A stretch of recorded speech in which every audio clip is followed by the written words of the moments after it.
안녕하세요. 오늘 저희와 함께 미국 비즈니스 세금이라는 이 복잡한 세계를 한번 탐험해 보려고 자료들을 좀 가지고 왔습니다. 네, 안녕하세요. 이게 뭐랄까 세법 규정이라는 정글을 헤쳐나갈 지도를 딱 얻은 그런 기분인데요. 사업체 종류부터 세금 신고 준비, 특별 상황까지 정말 방대하더라고요. 맞습니다. 그래서 이번 딥 다이브의 목표는요. 이 복잡한 정보 속에서 여러분에게 정말 중요한 핵심을 딱 뽑아내서 큰 그림을 명확히 보실 수 있도록 돕는 겁니다. 자, 바로 한번 뛰어들어 볼까요? 네, 좋습니다. 근데 이 자료에서 흥미로운 점은 이게 단순히 규칙만 나열한 게 아니라는 거예요. 비즈니스의 재정적 여정, 그 생애 주기를 그대로 따라간다는 점이죠. 생애 주기요? 네, 사업 시작부터 운영, 그리고 예상치 못한 상황이 생겼을 때까지 각 단계마다 세금이 어떻게 얽혀 있는지 그걸 보여줍니다. 그래서 약간 전략적인 관점에서 볼 필요가 있어요. 그렇군요. 그럼 첫 번째 큰 갈림길은 역시 어떤 사업 구조를 선택할 것인가 이거네요. 개인 사업자, 파트너십, 주식회사, S코퍼레이션, LLC. 와, 종류 정말 많은데요. 네, 많죠. 이게 단순히 그냥 이름 정하는 게 아니라 들어보니까 세금 보고 방식이나 법적 책임 한도에 직접적인 영향을 준다고 하죠. 바로 그겁니다. 그리고 고용주 식별번호 EIN이라고 하던데 이걸 받는 것도 이 단계에서 필요한 거고요. 이게 사업체의 주민등록번호 같은 건가요? 네, 정확히 보셨어요.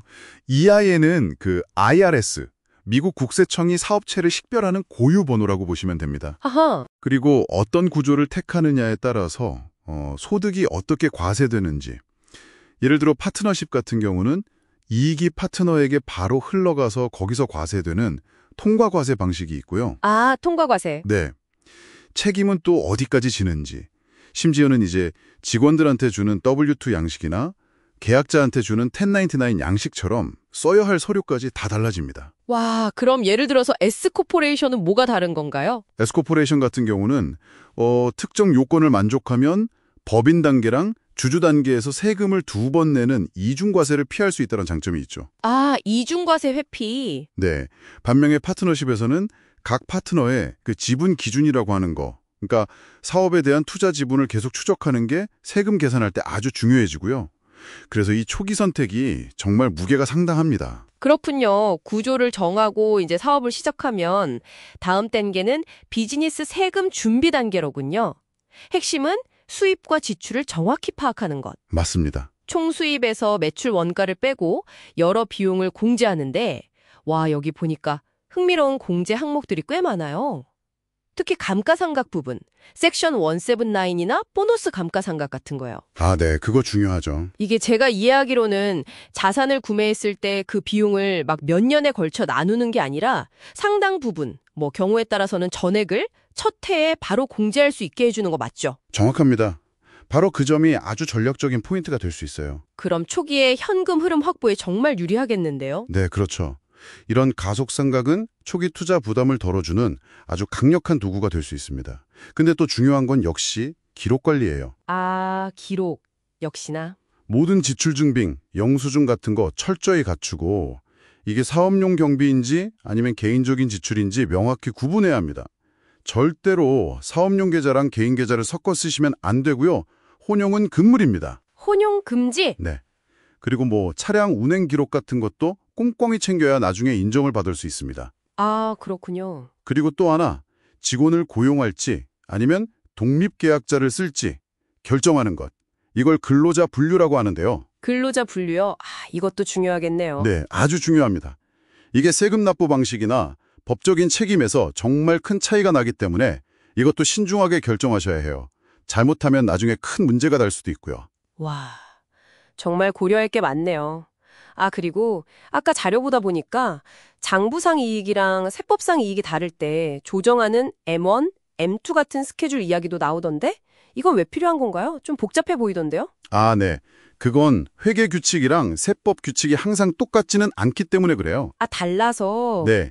예를 들면 식대공제 한도라던가 아니면 감가상각 방법 같은 게 회계 처리 방식이랑 세법에서 인정하는 방식이 다를 수 있거든요. 그래서 M1 스케줄 같은 서식을 통해서 이런 차이를 조정하고 정확한 과세 소득을 계산하는 겁니다. 정확한 신고를 위한 필수 요소라고 할 수 있죠. 그렇군요. 조정이 필수다. 네. 그리고 또 하나. 적격 사업 소득 QBI 공제라는 것도 있어요. 이게 특정 요건을 만족하는 중소사업자들에게는 사업 소득의 최대 20%까지 공제를 해주는 상당히 매력적인 혜택이거든요. 20%나요? 와, 네. 그래서 이것도 사업 구조 선택할 때 고려해 볼 만한 중요한 요소 중 하나입니다. 알겠습니다. 자, 그리고 마지막으로 이 자료에서는 신탁 및 상속세, 면세 조직, 은퇴 플랜, 농업, 임대부동산 같은 특별 분야도 다루고 있네요. 예, 맞아요. 물론 모든 사업에 다 해당하진 않겠지만 만약 관련이 있다면 이건 정말 놓쳐선 안 될 내용들이겠어요. 예를 들어서 임대부동산 같은 경우 수동적 활동 손실, PAL 규칙이라고 해서 이게 임대소득 외에 다른 소득이랑 손실을 상계하는데 제한이 있을 수 있다는 거죠. 네, 그렇습니다. 기본적으로는 제한이 있는데 다만 연소득이 일정 금액 이하라면 최대 25,000달러까지는 손실 공제가 가능한 예외 규정도 있긴 합니다. 아, 예외도 있군요. 복잡하네요. 네. 그런 특정 분야들은 각기 고유한 규칙들이 적용돼요. 농업은 소득 계산 방식이 좀 다르고 면세 조직은 또 비영리 목적 활동 요건을 계속 충족해야 하고요. 그리고 건강보험 관련 규정인 ACA, Affordable Care Act 준수 여부도 고용주 규모에 따라서는 중요할 수 있습니다. 이처럼 세법은 정말 다면적이라서요.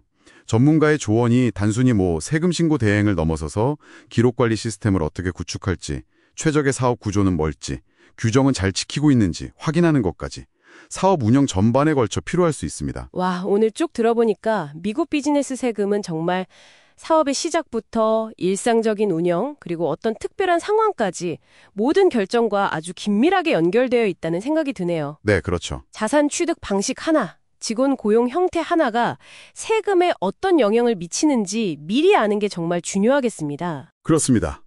결국 이 모든 정보는 딱 한 가지 질문으로 이어지는 것 같아요. 뭐냐면 여러분의 비즈니스 활동과 재무 기록을 세법 규정에 어떻게 잘 맞출 것인가, 그리고 그 과정에서 어떻게 더 현명한 재정적 의사결정을 내릴 수 있을까 하는 거죠. 네. 단순히 규정을 지키는 걸 넘어서서요. 혹시 여러분의 사업 운영 방식이나 기록하는 습관을 조금만 바꿔서 활용할 수 있는 절세 기회는 없는지, 아니면 혹시 놓치고 있는 잠재적인 위험은 없는지 한번 진지하게 고민해 보시는 건 어떨까요?